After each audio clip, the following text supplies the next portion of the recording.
Hello, good morning. खेडवरून परत खेडला आलो आहे. गणपती विसर्जन झाल्यानंतर मुंबईवरून गाड्यांना जरा गर्दी कमी होती, त्यामुळे म्हटलं जाऊया. दुसरं काम करायचं आहे. इकडे मी एक नवीन प्रयोग करतो आहे की मूग टाकतो आहे. इथे आमच्याकडे खूप गवत होतं. गवताचा प्रभाव खूप आहे.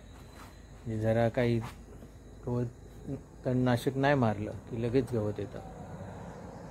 त्यासाठी आता मी काय करतो आहे, नारळाच्या बाजूला सगळं गवत काढतो आहे. नारळ आणि पोपळी आहे.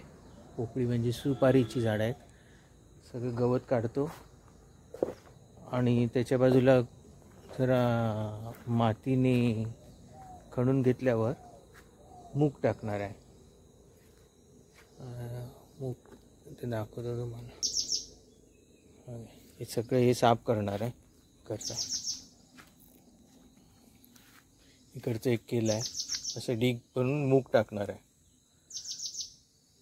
ते आहे. तर मूग आम्हाला जमिनीत तिकडे टाकावं लागतं आणि मुगाला काय जास्त काळजी घ्यावी लागत नाही. असं फुल आलं आहे. इथे पोफळीचं आहे. जिथे ते ही नाही आहे, काय मिरची वेल नाही आहे, मिरवेल तिकडे तिकडे ते करणार आहे. सगळा कचरा इथे जमून ठेवला आहे. काटछाट अजून बरीच करायची आहे. फुकट जाते ना जागा उंदाच्या बाजूची आणि गवत येतं. ते कमी करण्यासाठी इकडे सगळं खणणार. थोडं थोडं असं खणून घेणार वरवरचं आणि तिथे मूग टाकून देणार. आच्छादन पण होईल आणि पुढे मूग काढल्यानंतर तेच खत म्हणून त्याला वापरता येईल. तो चालला आहे आता प्रयोग करायला. चला मग भेटू थोड्या वेळाने. हे बघा, मूग असे भिजून घेतले आहेत आणि त्याच्यावर आता हे सिस्टमॅटिक फंगिसाईड. सिस्टमॅटिक म्हणजे काय, जर पडलं ना कुठे पानावर मुळावर ते सगळीकडे पसरतं. फंगिसाईड आहे. यामाटो म्हणून इफकोच आहे. कुठलंही वापरू शकता. तर हे कॉमन फंगिसाईड आहे. कार्बेंडाझिम 50% आहे. थोडं जरी घातलं ना, तर ओली आहेत ना मूग, तर त्याच्यात थोडंसं घातलं तरी चालून जाईल.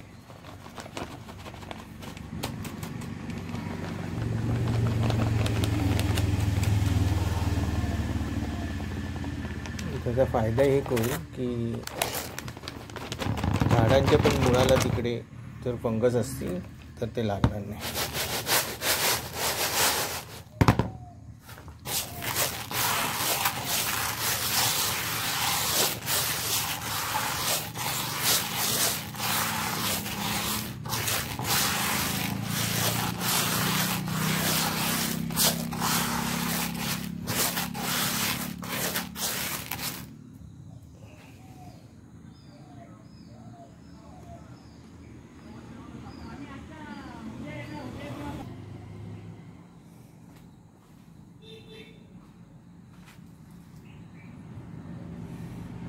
जवळपास 1 किलो आहे.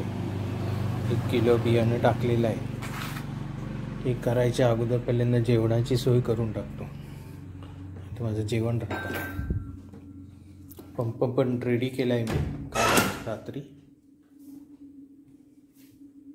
चेक करून ठेवला आहे. लसूण पाकळ्या भिजत घातल्या आहे. हा काय नवीन लसूण आहे, तो पण टाकायचा आहे. घेवड्याची भाजी. जेवण केलं की मी मोकळा झालो. भात टाकलाय. 10च वाजता आहेत. तयारी करून ठेवतो. मग 1-2 वाजता जेवलं तरी चालतं.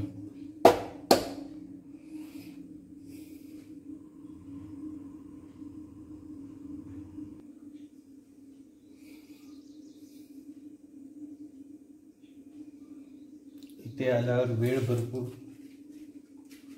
पटापट निघून जातो. सगळेच कामं करायची असतात. जेवणापासून सर्व कामं करावी लागतात. चहा, सकाळी उठा, चहा करा. नाश्ता मी करत नाही.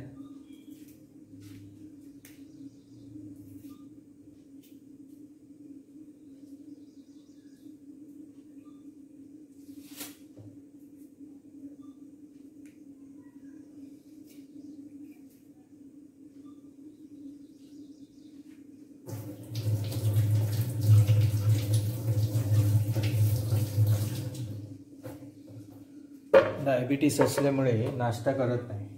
डॉक्टरांनी सांगितलं आहे बऱ्याच जणांनी. डॉक्टर म्हणजे ते काय डायटिशियन. 16 तासाचा गॅप ठेवायचा. रात्री 9ला जेवलो म्हणजे 12 तास सकाळी झाले 9ला. 12-1ला जेवलं तरी जायचं. 4 तास पुढे 9च्या 1 वाजेपर्यंत जेवण होऊन जातं. तोपर्यंत ऊन पण खूप येतं. नाहीतरी थांबावंच लागतं.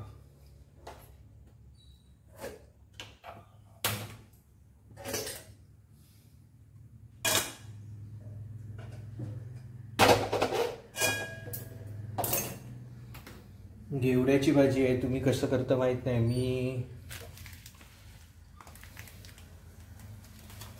त्याच्यात ही घालतो थोडं, काय म्हणतात त्याला,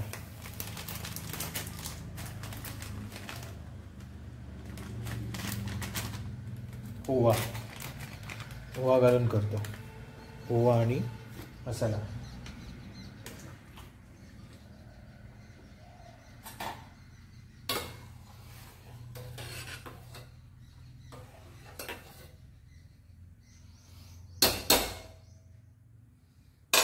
डायबिटीसमुळे भात मी कुकरमध्ये नाही शिजवत. पाण्यात म्हणजे आपल्या जुन्या जमान्यातला टाईप करतो.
थोड्या कुळीत पण लावणार आहे. जिथे जिथे गवत येतं ना झाडाच्या बाजूला सगळीकडे तिथे कडधान्य लावून ठेवणार आहे. कारण ह्यांना काय जास्त काळजी घ्यावी लागत नाही आणि खतबिताची काय पाण्याची अशी मोठी गरज लागत नाही. पाऊस जरी गेला असला तरी मोठ्या प्रमाणात अजून आमच्या इथे दव पडत आहे आणि या सगळ्या भाज्या दवावर होतात.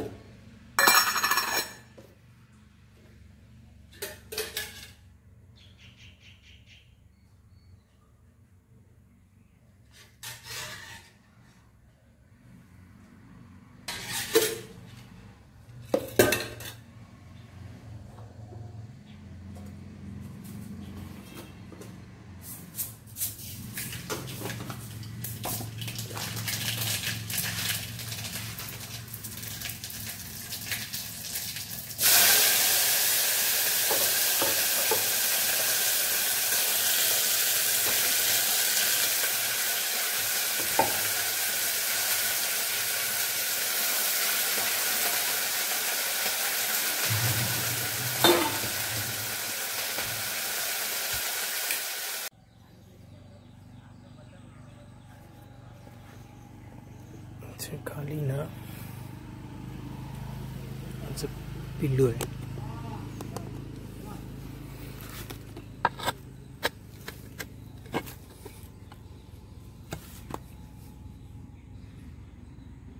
गेलं वाटतं कुठे.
कचरा काढायला पाहिजे थोडा. टाकून घेतो म्हणून ते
मूग टाकून माती हे फिरवली आहे.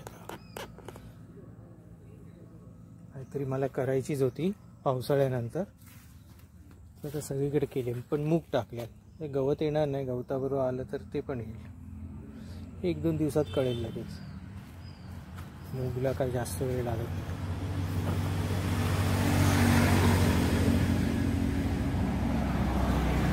जेवढी माडाची झाडं होती त्यांनी सगळ्यांनी लावली.